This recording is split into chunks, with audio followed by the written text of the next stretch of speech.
So friends, बिना किसी देरी के शुरू करते हैं आज के अपनी इस बेहतरीन वीडियो को। सो फ्रेंड्स, यहाँ पर ये किससे कह रही है कि तापमान तेजी से नीचे गिर रहा है, यानी यहाँ पर गर्मी कम हो रही है, सर्दी बढ़ती जा रही है। तो बता रही है कि the temperature is dropping down rapidly. The temperature is dropping down rapidly. तापमान तेजी से नीचे गिर रहा है, सर्दी धीरे धीरे शुरू हो रही है। इंग्लिश में बोलेंगे winter is slowly setting in. Winter is slowly setting in, यानी सर्दी वो सेट इन कर रही है, धीरे धीरे बढ़ रही है। विंटर इज स्लोली सेटिंग इन। ऐसे बोल सकते हैं winter is gradually intensifying. Winter is gradually, gradually मतलब धीरे धीरे, इंटेंसिफाइंग, इंटेंसिफाइंग कर रही है यानी बढ़ रही है। विंटर इज ग्रेजुअली इंटेंसिफाइंग, सर्दी धीरे धीरे बढ़ रही है, शुरू हो रही है। मुझे सर्दी सबसे ज़्यादा पसंद है। इंग्लिश में हम ऐसे बोलेंगे I love winter the most. I love winter the most, यानी मुझे सर्दी सबसे ज़्यादा पसंद है। I love winter the most. या ऐसे भी कह सकते हैं कि winter is my favourite season. जो विंटर है वो मेरा फेवरेट सीज़न है। Winter is my favourite season. मुझे सर्दियों में आग जलाकर उसके आगे बैठकर किताब पढ़ने में मज़ा आता है। इंग्लिश में बोलेंगे sitting by the fire in winter, यानी जो आग जला के हम आग के पास बैठ जाते हैं ना, इस तरीके से हम बोलते हैं इंग्लिश में sitting by the fire in winter, यानी सर्दियों में आग के पास बैठना। I find pleasure in reading a book, मुझे किताब पढ़कर मज़ा आता है। कहने का मतलब है कि मुझे सर्दी में आग जलाकर उसके आगे किताब पढ़ने में मज़ा आता है। Sitting by the fire in winter I find pleasure in reading a book. या ऐसे भी कह सकते हैं कि I enjoy reading a book while sitting by the fire during the winter. कह रही कि I enjoy reading a book, मुझे किताब पढ़ने में मज़ा आता है। While sitting by the fire, आग के पास बैठकर, ड्यूरिंग विंटर, सर्दियों में। इसके अलावा सर्दियों में मैं अक्सर अपने दोस्तों के साथ घूमने जाती हूँ। Apart from this I often go out with my friends in winters. Apart from this, यानी इसके अलावा, I often go out with my friends, मैं अक्सर अपने दोस्तों के साथ बाहर जाती हूँ इन विंटर्स, सर्दियों में। या ऐसे थोड़ा और अच्छे तरीके से हम कहें बिसाइड दिस, यहाँ पर हमने बोला था अपार्ट फ्रॉम दिस, ऐसे बोल सकते हैं बिसाइड्स दिस, यानी इसके अलावा।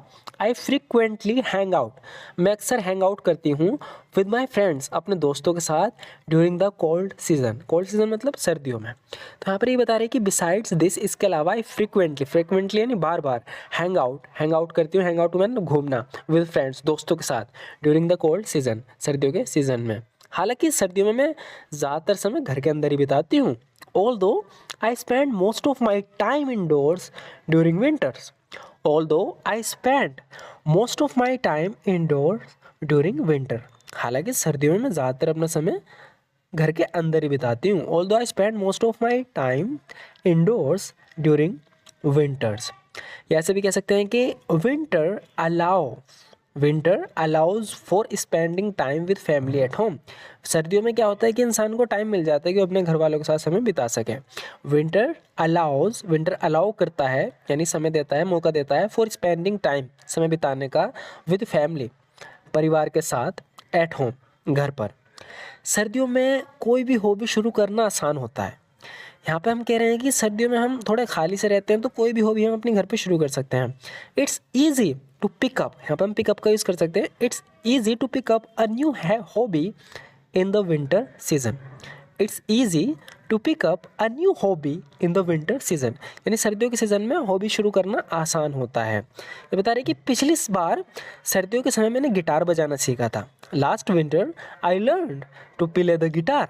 Last winter I learn to play the guitar, यानी पिछली बार सर्दियों के दौरान मैंने गिटार बजाना सीखा था। Last winter I learn to play the guitar. इस बार मेरा लक्ष्य कोडिंग सीखने का है। यहाँ पे कह रही है कि इस सर्दी में कोडिंग सीखना चाहती हूँ। My goal this time is to learn coding. My goal this time is to learn coding, यानी इस बार जो मेरा लक्ष्य है वो कोडिंग सीखने का है। My goal this time is to learn coding. या ऐसे भी बोल सकते हैं कि this time I am to pick up coding skills. This time I am to pick up coding skills. साथ ही इस बार मैं एक नई भाषा सीखने पर विचार कर रही हूँ, यानी कोडिंग के साथ साथ मेरा विचार ये भी है। बता रही है कि अलोंग साइड, यानी इसी के साथ साथ, आई एम ऑल्सो कॉन्टम्पलेटिंग, मैं कॉन्टम्पलेट कर रही हूँ, यानी सोच रही हूँ, learning a new language this time. इस बार नई लैंग्वेज सीखने के बारे में मैं कॉन्टम्पलेट कर रही हूँ, यानी सोच रही हूँ। अलोंग साइड यानी इसी के साथ साथ I am also contemplating learning a new language this time, मैं इस बार एक नई भाषा सीखने के बारे में विचार कर रही हूँ। यहाँ पर कह रही है कि एडिशनली, ऐसे बोल सकते हैं हम, additionally I am considering picking up a new language during this period. इन सब के अलावा मैं एक पार्ट टाइम नौकरी भी ढूंढ रही हूँ। Besides these I am also looking for a part time job. Besides these I am also looking for a part time job, यानी जो जो मैंने बताया इन सब के अलावा, इन कामों के अलावा I am also looking for a part time job, मैं एक पार्ट टाइम जॉब भी ढूंढ रही हूँ। इन एडिशन टू दीज, ऐसे बोल सकते हैं इन एडिशन टू दीज, यानी इन सब के अलावा I am searching for a part time job as well, मैं एक पार्ट टाइम जॉब भी ढूंढ रही हूँ। पहली बार मैंने तुम्हें देखा था, तुमने काला कोट और सफ़ेद टाई पहनी हुई थी, तो बता रही है कि first time I saw you, first time I saw you, यानी पहली बार मैंने तुम्हें देखा था, you are wearing black coat and a white tie, तो तुमने ब्लैक कोट और वाइट टाई पहनी हुई थी। First time I saw you, you are wearing black coat and a white tie, पहली बार मैंने तुम्हें देखा था, तुमने काला कोट और सफ़ेद टाई पहनी हुई थी। यहाँ समय पर पहुँचने के लिए मुझे आज सुबह की पहली ट्रेन पकड़नी पड़ी। सो फ्रेंड्स, यहाँ पर कोई प्रोग्राम था जो समय पर आना था, तो बता रही है कि I had to catch the first train this morning to get here in time. कह रही है कि I had to catch the first train this morning, यानी मुझे आज सुबह की पहली ट्रेन पकड़नी पड़ी to get here in time, यहाँ समय पर पहुँचने के लिए।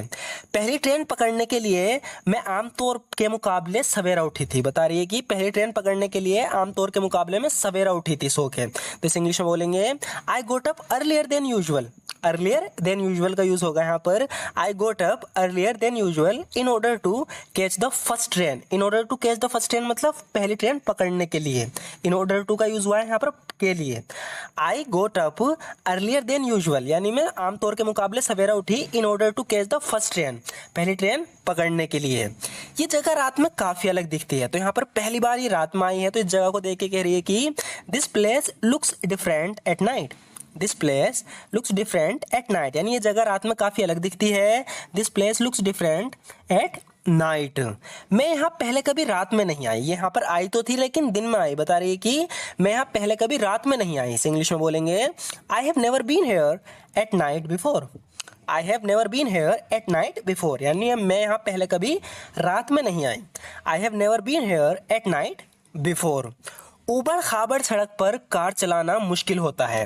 सो इसे कहीं भेजा जा रहा है लेकिन वहाँ की सड़क बहुत ऊबड़ खाबड़ है, तो कह रही है कि मेरे से वहाँ कार नहीं चलाई जाएगी। बता रही है कि ऊबड़ खाबड़ सड़क पर कार चलाना मुश्किल होता है। इसे इंग्लिश में बोलेंगे it's difficult to drive a car on an uneven road. Uneven road मतलब ऊबड़ खाबड़ सड़क, इसके लिए यूज करेंगे अनइवन रोड का। तो कह रही है कि it's difficult to drive a car on an uneven road, यानी ऊबड़ खाबड़ सड़क पर कार चलाना मुश्किल होता है।